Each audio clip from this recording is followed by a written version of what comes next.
नमस्कार, स्वागत है आपका। मैं हूं आपके साथ दिनेश अवस्थी। यूपी के विधानसभा चुनाव में जुबानी जंग तेज हो गई है और इसमें बात अब पाकिस्तान तक पहुंच गई है। सपा के राष्ट्रीय अध्यक्ष अखिलेश यादव के इस बयान कि भारत का असली दुश्मन पाकिस्तान नहीं है, बीजेपी ने उन्हें घेरना शुरू कर दिया। बीजेपी अब उन्हें पाकिस्तानी प्रेमी बताने में जुट गई है।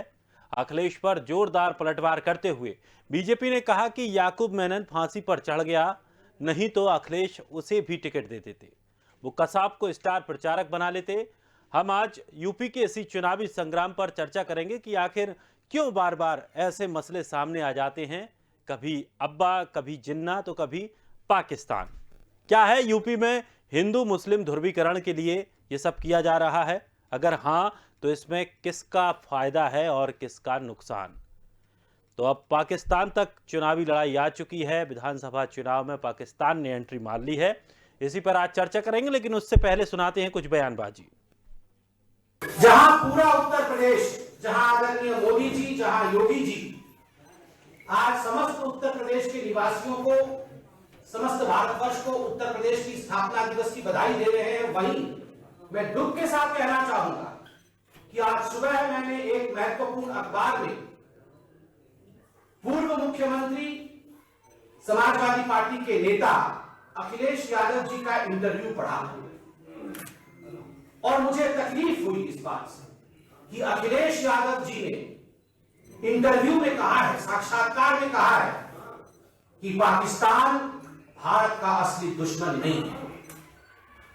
अखिलेश यादव जी का कहना कि वो पाकिस्तान को भारत का असली दुश्मन नहीं मानते हैं और भारतीय जनता पार्टी केवल और केवल वोटों की राजनीति के कारण पाकिस्तान को दुश्मन मानती है। मैं आज अखिलेश जी से लखनऊ में बैठकर चंद सवाल पूछना चाहता हूं। अखिलेश जी, क्या कश्मीर के बंधु हमारे भाई नहीं? जिन कश्मीर के बंधुओं के ऊपर रोज पाकिस्तान की गोली चलती, गोलाबारी होती है और निहत्थे लोग, निर्दोष लोग पाकिस्तान द्वारा भेजे गए आतंकवादियों द्वारा मारे जाते हैं, क्या उनका जीवन जीवन नहीं? जहां पूरा तो अब उत्तर प्रदेश में चुनावों की लड़ाई पाकिस्तान तक पहुंच चुकी है। जिन्ना अब्बा तो बहुत हुआ अब, लेकिन पाकिस्तान ने आखिरकार एंट्री मार ही ली और शायद ये उम्मीद भी लगाई जा रही थी कि आखिर इस चीज़ का जिक्र क्यों नहीं किया जा रहा है। चलिए आज इसी पर हम चर्चा करेंगे, क्या कुछ इसका महत्व है और किसका इसको सीधा सीधा फायदा मिलेगा और किसको इसका नुकसान होगा। हमारे साथ राघवेंद्र सिंह, प्रदेश प्रवक्ता बीजेपी, सूरज शुक्ला, नेता समाजवादी पार्टी, और विशाल सिंह राजपूत, प्रदेश प्रवक्ता कांग्रेस। तीनों मेहमान हमारे साथ जुड़ गए हैं। मेहमानों का बहुत बहुत स्वागत है स्वदेश न्यूज में। सबसे पहले मेरा सवाल सूरज शुक्ला आपसे है, आखिर इस तरह की चीजें आप क्यों निकाल कर लाते हैं जिससे आप पर ही सवाल खड़े हो जाते हैं? कहीं जिन्ना की बात अखिलेश यादव कर देते हैं, अब पाकिस्तान को लेकर उन्होंने बात कर दी और बीजेपी ने आपको घेर लिया। अवस्थी जी, माननीय राष्ट्रीय अध्यक्ष अखिलेश यादव जी का पूरा बयान ये था कि हमारा असली दुश्मन पाकिस्तान नहीं बल्कि चीन है। पूरा बयान ये लोग लेते नहीं है, थोड़ी सी बातों को काट लेते हैं। उन्होंने जिन्ना के मामले पे भी ये कहा कि जिन्ना, गांधी जी, नेहरू जी, ये सब लोग आजादी, भारत की आजादी की लड़ाई में थे। पूरी बात ये थी, ये बस मोटो पकड़ते हैं, इनको पाकिस्तान चाहिए, मुस्लिम चाहिए। ये इनको जब चुनाव आता है तो पाकिस्तान की याद आ जाती है, अपने देश और प्रदेश की बातें भूल जाते हैं। ये आप इनसे महंगाई की बात करेंगे तो ये हमसे पाकिस्तान की बात करेंगे, आप इनसे जो है शिक्षा पे बात करेंगे तो ये हिंदू मुस्लिम पे बात करेंगे। इनको एक मुद्दा बढ़ती हुई महंगाई नहीं दिखाई देगी, किसान आंदोलन नहीं दिखाई देगा, इनको बस थोड़ी सी बात मिल जाएगी पाकिस्तान। पूरी बात क्या थी? पूरी बात उन्होंने कहा हमारा असली दुश्मन चीन है, पाकिस्तान नहीं है। इतने बातों को इन्होंने पकड़ के जो है पूरी बातों को काट कर और अब पाकिस्तान पाकिस्तान चला रहे हैं। जब चुनाव नजदीक आता है तो इनको पाकिस्तान, मुसलमान, धर्म, यही सारी राजनीति इनको नजर आने लगती है। ना ये अपने कामों पे बात कर सकते हैं, ना ये अपनी की गई व्यवस्थाओं पे बात कर सकते हैं, ना ये कानून व्यवस्था पे बात कर सकते हैं। इनको सिर्फ पाकिस्तान, मुसलमान दिखाई देने लगता है, धर्म दिखाई देने लगता है। चलिए, विशाल लोधी भी हमारे साथ जुड़े हुए हैं। विशाल, आप किस तरह से देखते हैं, चूंकि उत्तर प्रदेश में चुनाव हैं और इस तरह के मुद्दे जहां एक समय बात कही जा रही थी हम विकासवाद को लेकर जाएंगे, तो वहां फिर जातिवाद पर आ गए, जातिवाद से काम नहीं चल पाया तो अब फिर इस तरह का हिंदुस्तान पाकिस्तान का मुद्दा लेकर आ गए। किस तरह से समझते हैं आप उत्तर प्रदेश के चुनावों में, उत्तर प्रदेश की राजनीति में? देखिए, जो आज भारतीय जनता पार्टी और जो भारतीय जनता पार्टी है, उसने यदि पिछले सालों में जनता को कुछ दिया होता विकास के नाम पर, तो आज भारतीय जनता पार्टी का मुद्दा ये ना होता। भारतीय जनता पार्टी फूट डालो राज करो की रणनीति पे काम कर रही है। और आज उत्तर प्रदेश का आम जनमानस 2022 के चुनाव में जब इनसे सवाल पूछ रहा है कि ये बताया कि इन्होंने युवाओं के लिए क्या किया है, महिलाओं के लिए क्या किया है, किसानों के लिए क्या किया है और व्यापारियों के लिए क्या किया है, तो आज जब इसमें शून्य साबित हो गए, तो ये यही भारतीय जनता पार्टी के लोग इसी तरह के मुद्दे पाकिस्तान, कब्रिस्तान, हिंदुस्तान, क्या कहते हैं पाकिस्तान, सब ला ला के ये लोग सिर्फ फूट डालो राज, क्योंकि आज इनके पास जनता को बताने के लिए कुछ भी नहीं है। और जहां तक समाजवादी का सवाल है, तो मुझे तो ऐसा ही लग रहा है कि सिक्का के दो पहलू हैं। ये दोनों लोग पूरे चुनाव को इसी चीज में उलझा के जनता के मूल मुद्दों से हटके जनता को भ्रमित करने का काम कर रहे हैं। मगर उत्तर प्रदेश, जागरूक प्रदेश में माननीय हमारी नेता माननीय प्रियंका गांधी के नेतृत्व में आज उत्तर प्रदेश में एक नई राजनीति की पहल हो चुकी है। और आप देखिएगा कि ये 2022 का जो चुनाव है, ये मुद्दों का चुनाव रहेगा। जितना भी ये लोग इस मुद्दे से उतरने का काम करेंगे, भागने का काम करेंगे, मगर यही कांग्रेस पार्टी इनको पकड़कर और इसी मुद्दे पे चुनाव पे लड़ने का काम करेगी। देखिए, क्योंकि ये बहुत उत्तर प्रदेश के भाग्य का चुनाव है, क्योंकि आप 3 दशक से देख लीजिए, 3 दशक में उत्तर प्रदेश में विकास के नाम पर शून्य हो चुका है। आज यहाँ पे रोडों का हाल क्या है, कल कारखानों का क्या हाल है, बुनकरों का क्या हाल है, शिक्षा का क्या हाल है, स्वास्थ्य का क्या हाल है। आप देखिए, हर जगह त्राहिमाम बचा हुआ है। कोरोना काल का इसका एक बड़ा उदाहरण भी है कि हमने स्वास्थ्य व्यवस्थाओं को किस तरह से लचर व्यवस्था में थी, आदमी रोड पर मर रहा।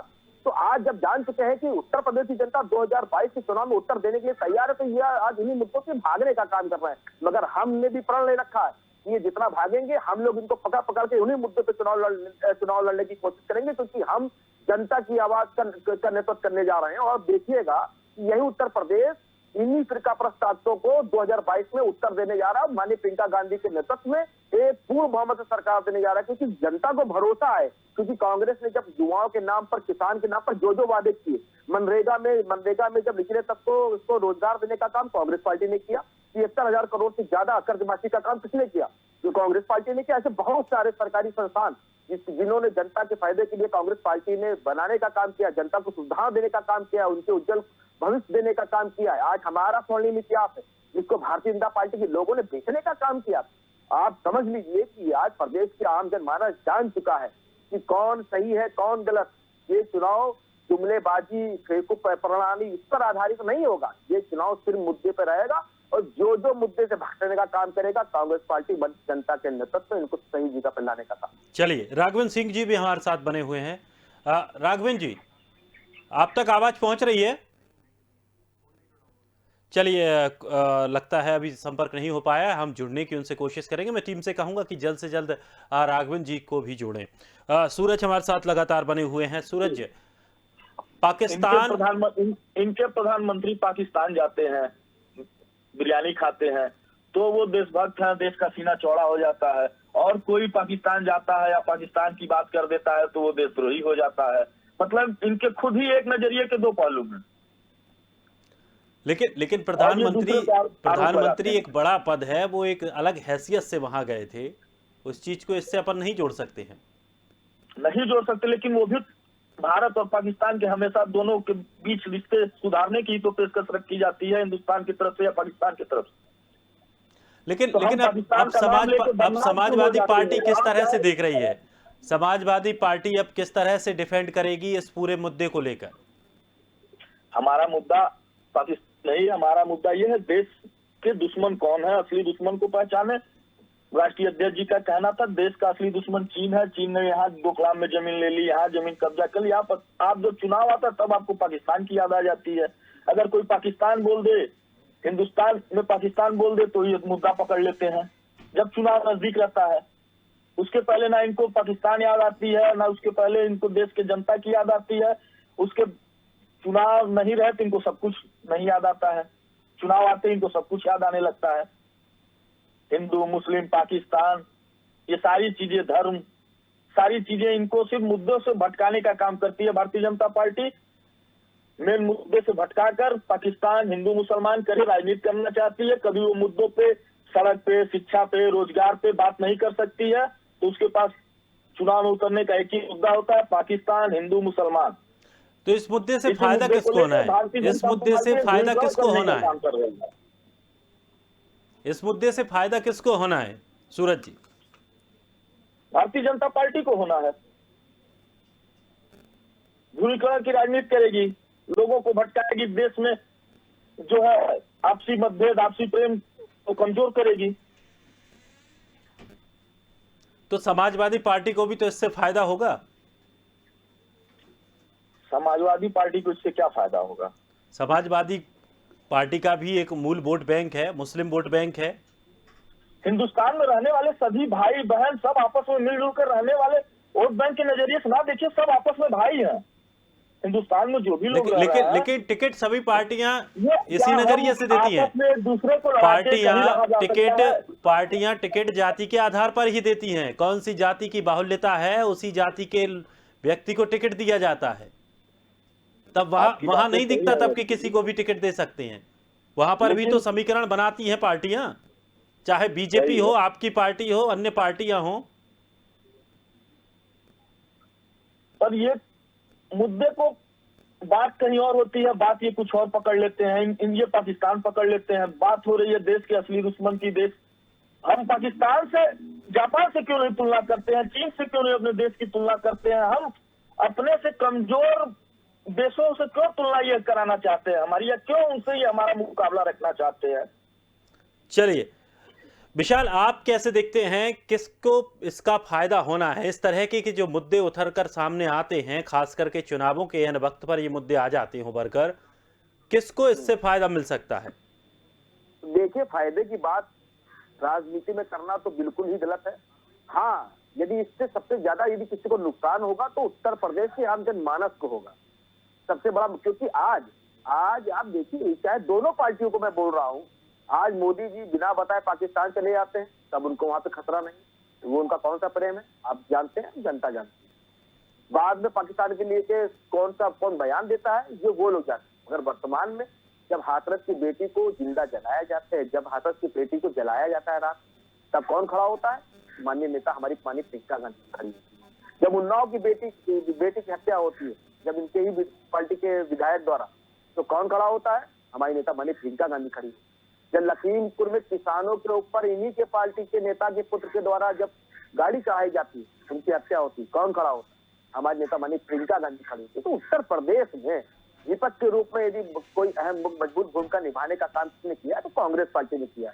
आपके चैनलों से भी दिखाया गया कि हमारे नेता, हमारी पार्टी ने आज जनता के साथ कंधे से कंधा मिलाकर संघर्ष करने का काम किया है। रोडों पे सबसे ज्यादा यदि जेल जाने का काम हुआ तो कांग्रेस पार्टी के वर्करों ने किया। तो आप देखिए, चुनाव तो मुद्दे का है ना, ये वही चुनाव है जिसको इन्होंने कहा था 15 लाख रुपए दे देंगे, युवाओं को 2 करोड़ रोजगार दे देंगे और ये बना देंगे, विश्वास सिटी बना देंगे। आज कहाँ है सब मुद्दे? आज वो मुद्दे दफन कर रहे हैं इन सब बातों के लागे, क्योंकि इन मुद्दों पे इन्होंने काम ही नहीं किया है, ये शून्य साबित हो गए। चलिए राघवेंद्र जी हमारे साथ जुड़ गए हैं, विशाल राघवेंद्र जी हमारे साथ जुड़ गए हैं। राघवेंद्र जी, पहले सबका साथ सबका विकास, फिर तमाम विकास की बातें, तमाम दावे, तमाम योजनाएं, और फिर जातिगत समीकरण भी साधने की कोशिश की गई।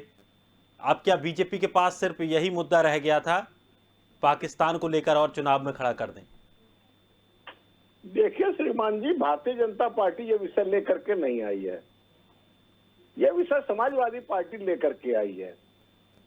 आज समाजवादी पार्टी के मुखिया का बयान जो है वो निश्चित रूप से बहुत ही कष्टदायक बयान है, और राजनीति के क्षेत्र में इतने निचले स्तर तक का बयान देना हमें लग रहा है बहुत ही खतरनाक है। आज समाजवादी पार्टी के मुखिया सीधे सीधे पाकिस्तान की गोदी में बैठे नजर आ रहे हैं। ये इस प्रकार का बयान देना क्या राजनीति के क्षेत्र में उचित है? क्या राजनीतिक हित अहित अलग विषय होते हैं? क्या इस प्रकार के बयान से देश का कोई वर्ग खुश होता है क्या? हाँ, निश्चित रूप से कुछ लोग ऐसे हैं जो पाकिस्तान जिंदाबाद के नारे लगते हैं, जिनके मंचों से लोग खुश होते हैं। कुछ लोग ऐसे हैं, देश में आतंकवादी गतिविधियां होती है तो कुछ खुश होते हैं, लेकिन समाज का 80% वर्ग ऐसा है जो इस प्रकार की गतिविधियों से नाराज होता है। हम लोग राष्ट्रवादी लोग हैं, भारतीय जनता पार्टी के मंच से कभी भी पाकिस्तान जिंदाबाद के नारे नहीं लगते हैं। हम लोग राष्ट्र भारत माता की जय के नारे लगाते हैं।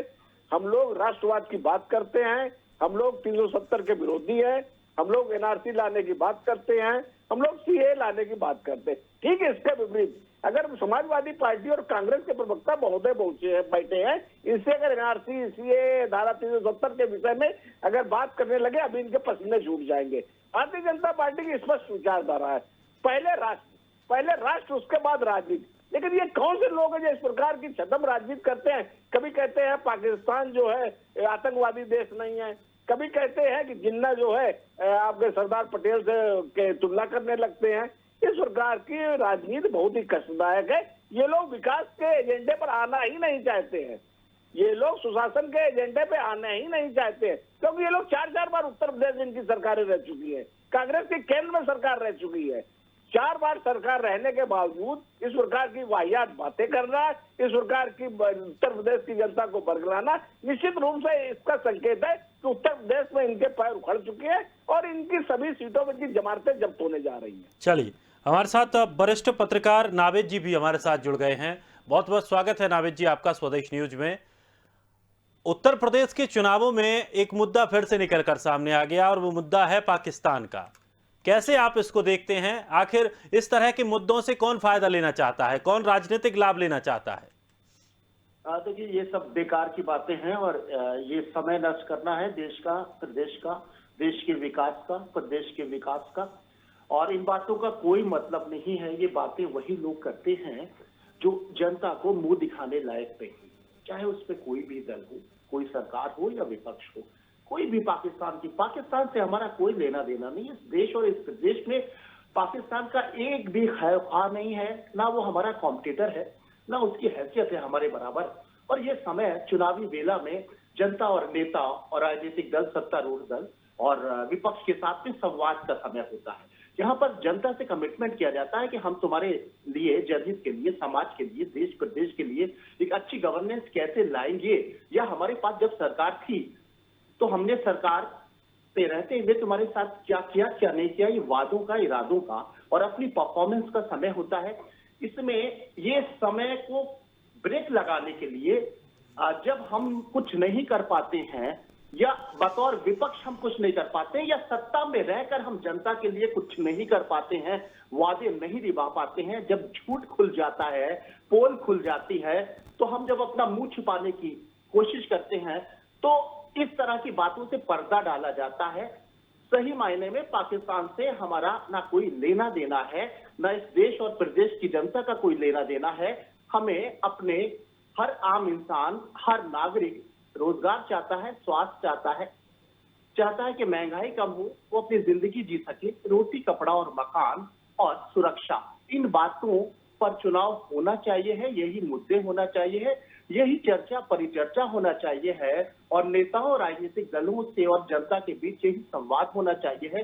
इन बातों को भटकाने के लिए एक साजिश होती है ज्यादातर चुनावों में, खासतौर से उत्तर प्रदेश की जनता को गुमराह करने के लिए समय समय पर इस तरह के मुद्दे उठाए गए हैं। मैं इन बातों में नहीं जाना चाहता हूं कि ये मुद्दा कौन उठाता है, लेकिन इस मुद्दे को जो भी रफ्तार देता है, चाहे उसमें कोई भी राजनीतिक दल हो, चाहे उसमें मौजूदा सरकार हो, चाहे उसमें मौजूदा विपक्ष हो, मैं समझता हूं इन सब बातों को इग्नोर करना चाहिए, क्योंकि ये मुंह छिपाने की और ये जो कमिटमेंट फेल होते हैं जनता और गवर्नेंस के बीच में, इस पर पर्दा डालने की एक नाकाम कोशिश है। मुझे लगता है कि उत्तर प्रदेश की जनता अब इन बातों में नहीं आने वाली। उनको बस इस बात का ख्याल है कि कोविड के दौर में हमें कितनी राहत पहुंचाई सरकार ने या हमारे साथ में उसने न्याय नहीं किया, हमें कितना रोजगार दिया गया, हमें कितनी हम सुरक्षित रहे, हमें महंगाई पे काबू हुआ या नहीं हुआ। ये सारी बातें जो है जनता के दिमाग में है और इसी का रिजल्ट जनता देगी। ये सब बातें फालतू की। चलिए राघवेंद्र जी। जी राघवेंद्र जी, क्या बीजेपी के पास अब कोई ऐसी विकास की गाथा नहीं है सुनाने के लिए, जो अब इस तरह के मुद्दों को और बढ़ा चढ़ाकर बताया जा रहा है? अगर आप सही हैं तो आप अपना काम कीजिए, कोई कुछ भी चिल्ला रहा है उसे चिल्लाने दीजिए, आप अपने विकास की बातें आके लेकर जाइए ना लोगों के बीच। देखिए, भारतीय जनता पार्टी ने पिछले 5 वर्षों में इतना काम कर दिया है, चाहे समाजवादी पार्टी का कार्यकाल हो या बसपा के कार्यकाल हो या आजादी से लेकर के अभी तक हो। इतना विकास नहीं हुआ है। मैं आंकड़े बताने का प्रयास कर रहा हूं। उत्तर प्रदेश में भारतीय जनता पार्टी की सरकार ने लगभग 5 लाख सरकारी नौकरी देने का काम किया है। हमें गर्व है। समाजवादी पार्टी के 2 कार्यकाल हो चाहे बसपा के 2 कार्यकाल हो, अलग अलग की बात कर रहे हैं, 5 लाख सरकारी नौकरी देने का काम इन लोगों में से किसी ने नहीं किया। आजादी से लेकर अभी तक उत्तर प्रदेश में मात्र 17 मेडिकल कॉलेज थे, सरकारी 17 मेडिकल कॉलेज थे, जिसमें 4 मेडिकल कॉलेज अंग्रेजों द्वारा बनाए हुए थे और 13 मेडिकल, कल्पना करिए 13 मेडिकल कॉलेज 2017 तक उत्तर प्रदेश में थे। हमने इसकी संख्या बढ़ा करके 69 करने का प्रयास किया है, जिसमें सरकारी भी है, प्राइवेट भी है, जिसमें 34 मेडिकल कॉलेज सरकारी है।